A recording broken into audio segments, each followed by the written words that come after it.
starting. So here's a primer for those who weren't paying attention and a little refresher for yours truly. I'm out on Moon Mountain in Eugene, Oregon. Had some business out here, and I'm struggling with the jet lag, so I'm just gonna keep walking through my bedtime. So let's start at the beginning. Season ends, disappointing finish in Kansas City. Offensive line was atrocious. Well, the pass protection was atrocious all year long. We know that. C.J. Stroud was pressured the third most in the league, took the second most sacks in the league. Texans fired the offensive coordinator, Bobby Sloak. And you might say, hey, wait, wasn't Bobby Slowick like on the hot list of potential next head coaches? Didn't he take interviews? Yeah, he did. Problem was, the offense was stagnant. It regressed in a lot of ways. CJ Stroud did not get the support he needed. The high flying aerial attack never took off, so it was time to move on. The move they made after that, they hired Nick Caley. Nick Caley, offensive coordinator, who spent a lot of time in New England and then spent a couple of years with the Rams, was the passing game coordinator last year, has seen uh, two different universes. There's the Belichick universe. I read his book this offseason, just in the last month, liked it a lot. I listened to it, and then I liked it enough that I bought the paper copy. But Belichick operates a certain way. Sean McVay operates a certain way. Since Caley has been here, we've seen very much so that the New England influence is going to be strong. CJ's been watching film of Tom Brady as a young quarterback, and they're going to incorporate a lot of the more quarterback directed elements of an offense. CJ's probably going to be calling out the pass protection, is going to be very involved with that. That was one of the issues with Bobby Slowick last year. It wasn't just the physical performance; it was some of the things that it was a combination of the physical performances and then Bobby either because he wasn't capable of it or because he felt he had some pretty simplified pass protections at times that defenses were able to game, and you hope that that's going to be different with Nick Caley. So far so good. He wants to play a really physical brand of football. They want to run the ball, so we'll see. I'm very optimistic about him. He turned down opportunities before he took this one with the Texans, but there's Nick Caley. I'm going off the top of my dome here. So tell me if I forget anything. If we go to the off-season acquisitions via free agency or trade, big one, Laramie Tunsil. And if you haven't been paying attention at all, then that might come as somewhat of a shock to you. But he was the best Texans offensive lineman, but he was also very highly paid. Was in line to get paid again sometime in the next couple of years, where the Texans need to fill out an entire offensive line, and also there's an element of physicality that's not part of Laramie Tunsil's game. I would say it's missing, but I mean he is an artist when it comes to pass protection. But I think for the overall theme of what D'Amico Ryans wants, he wants guys who are really just smash mouth football players. And that's not to say that Laramie Tunsil isn't a really good football player, but at the price tag, he's being paid and going to be paid.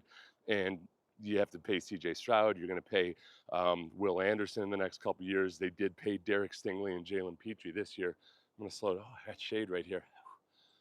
So slow it. I don't know if you guys could tell or not. I was walking downhill, but I'm going to pretend I was walking super uphill. I did get to the top of this here Moon Mountain. And so they made that decision and they got good compensation for him. So good luck to him. He's off with the Washington Commanders. The Texans signed Cam Robinson to a 1-year deal. Cam Robinson's been a steady left tackle in the NFL. He went to Minnesota last year midway through the season, and it wasn't a good scheme fit. It wasn't the best football he's played. And I think the Texans may have capitalized on that a little bit by getting a guy that if he starts at left tackle where he's slotted to start right now, I'd feel very comfortable with him. The other notable offseason acquisitions, I'll try to go as chronologically as possible. Christian Kirk, slot receiver. Texans trade for him. When healthy, Christian Kirk's been very good, and we'll get to the other part of the slot receiver here in a little bit when we get to the draft. But I think Christian Kirk is kind of being slept on in terms of what he could potentially provide, especially to CJ Stroud, who needs that veteran receiver, the savvy of a Robert Woods, the savvy of a Stephon Diggs. Christian Kirk's upside isn't as great as like a peak Stephon Diggs, but I think he's going to be a very valuable resource for him. Guys that can start as well chronologically, they picked up two guards, Laken Tomlinson and Ed Ingram. Laken Tomlinson likely to start at left guard. He's been an incredibly durable player. He's been in the league over 10 years. He's missed one game in that entire time. Just in a decade long career, he's missed one game. He's not as good as he used to be, but steady, reliable, all those types of things. Swarm mentality, sure. Yeah, we'll go for that. And then you go over to the defensive side of the ball and CJ Gardner Johnson. Now I'm busting the chronology a little bit. Let's stick with the chronology as accurately as possible. Notable guys. They picked back up Sheldon Rankins. He comes back, was kind of injury and illness riddled in Cincinnati. Didn't play as well as he had when he was back with Houston a couple years ago. So they bring him back into the fold. They re-sign Mario Edwards. There's going to be a rotation at defensive tackle. A lot of people, ESPN not very high on the Texans defensive tackles. They don't have any superstar stud type dudes there, but the rotation, the way it is right now, is probably a potentially a slight improvement over it was last year. And those guys were part of a ferocious pass rush. They don't rack up sacks the way the guys on the outside do, but they get good push. The run defense got a lot better as the season went along. So I feel okay about that. Other offseason acquisitions. This chronologically is going to be wrong because this came after the draft, but the two big names that are very, very notable, one of whom is probably going to start right away, C.J. Gardner-Johnson. So the Texans trade Kenyon Green for C.J. Gardner-Johnson, and this is a guy that's had double-digit interceptions in his last two full seasons of play. Very opportunistic, very, very, very animated and lively and energetic. And he would tell you when he was younger, he may have crafted a bit of a narrative about himself that was partly, at least partly deserved. And he's changed a lot. I think he matured just over the course of last season. But he comes over from Philadelphia. Philadelphia had they had to make a lot of hard decisions. I think he was a valuable part of that Super Bowl defense. But when it came time to pay Saquon Barkley, pay the young guys on their defense, C.J. Gardner Johnson gets traded away. The Texans managed to, include Kenyon Green in that deal. The way it worked out in Philadelphia was they were going to cut C.J. Gardner Johnson. He said, "Hey, there was a little bit of talk, and they did one of those classic engineer to trade after other teams like the Texans realized that he was going to be cut." Big name, and like 3 years ago, this would have been huge, earth-shattering news. But if you're just catching up now, or if you're if you kind of forgot about this, Nick Chubb is now a Houston Texan, signed on a very reasonable deal, $2.5 million plus incentives, and he had a horrific knee injury a couple of years ago, came back last year, and notably was pretty healthy in the time that he played. He ended up breaking his foot. He had an injury 2 years ago that very few people would have thought like they wouldn't have thought any less of Nick Chubb if he hadn't played last year at all. But he wanted to play, came in and played for the Browns at a time where, he wasn't jumping on them when they were hot or anything. He's everybody from Cleveland just absolutely gushes about the way he plays and his attitude, his professionalism.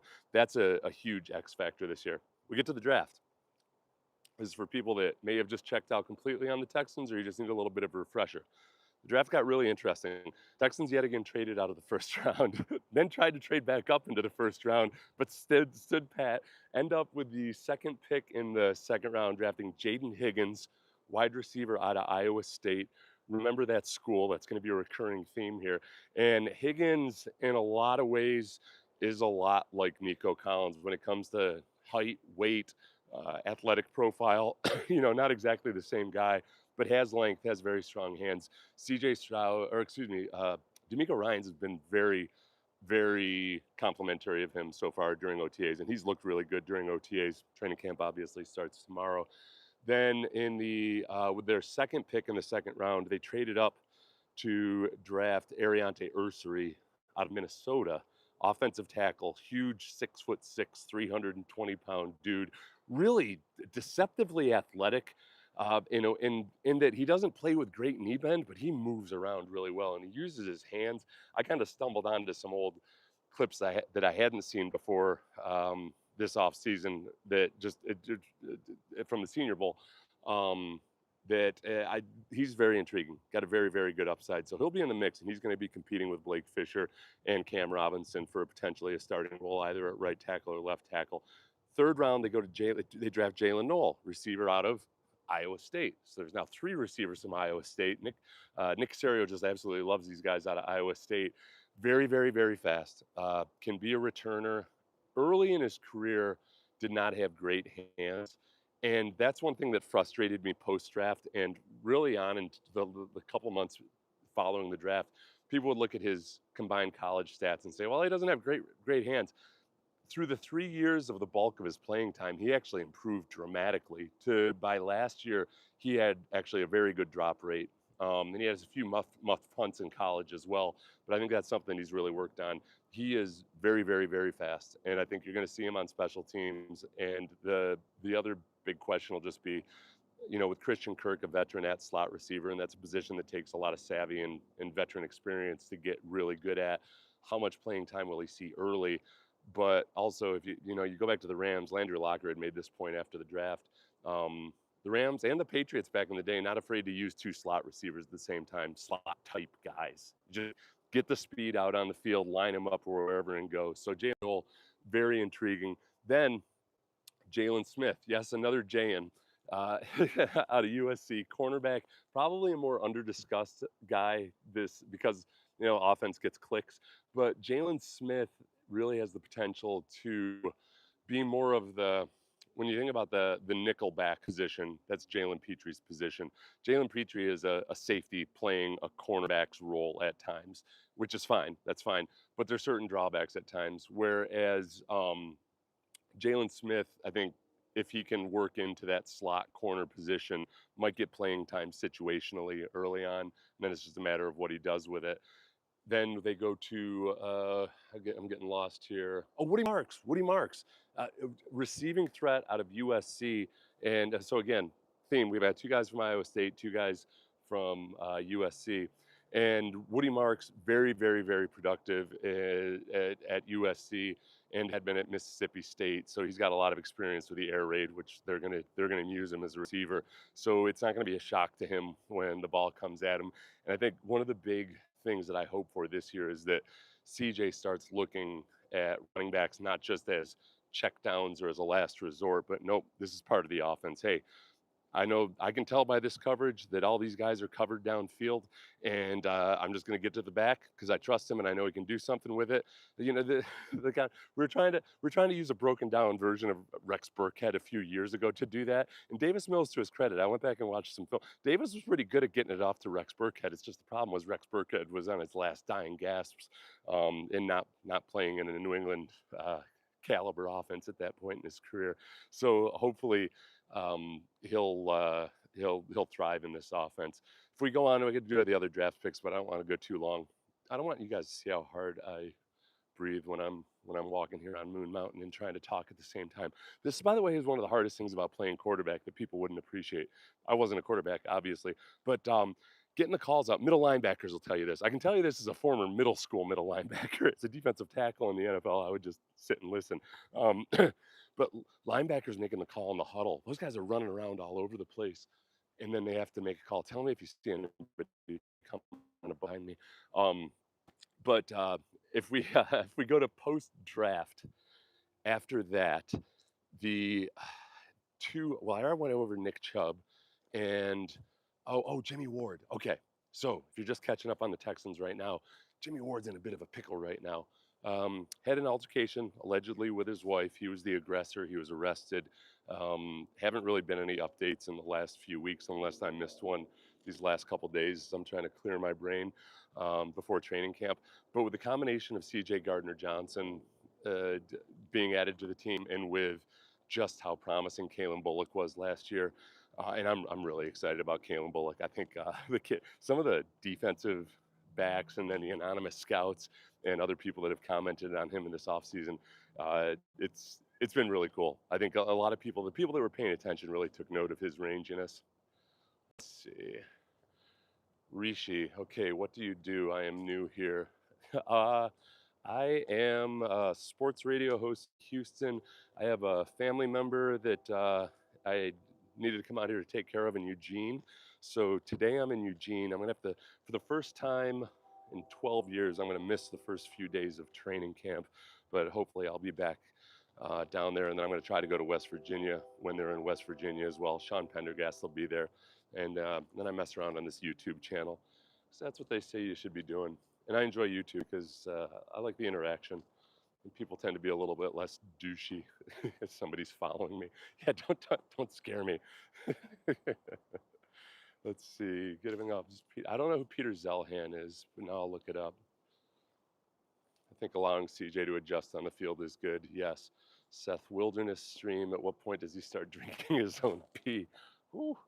Okay, that's the big thing. Hey, if I have to stay here next week, I'm thinking because I've been reading. Look, I'm reading this book about Shackleton, the explorer, and I'm feeling kind of soft. And I'm reading some of these letters that people write while they're stuck in minus 40 degrees Celsius weather in a tent in Antarctica. And like, why? What? I can't. When did I get so soft that I got to be in some kind of lodging? The old days, people would just, you go visit your relatives, you'd stay in a damn tent if you were lucky. So now the sun's getting too bad. All right, I'm going to call it a day, unless there's a comment here. Nature has Seth calm as I've ever been. I know. It's good for my whatever the hell I am. Someone's following. All right, cool. Thanks for bearing with me, guys. This is fun. I'm going to do more of these whenever I can, just out and about. Oh, there's a pickleball court up here. There's the top of it. I'm going to be a grumpy old Eugene man here. Listen, back in the day, I would have hiked this trail all the way up from the bottom, but now there's a damn housing development in the way, and there's a pickleball court right on the trailhead. Hold on, let me see if I can show you. A pickleball and a housing development right there in them there woods.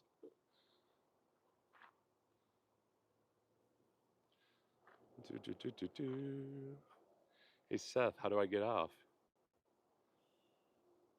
There we go.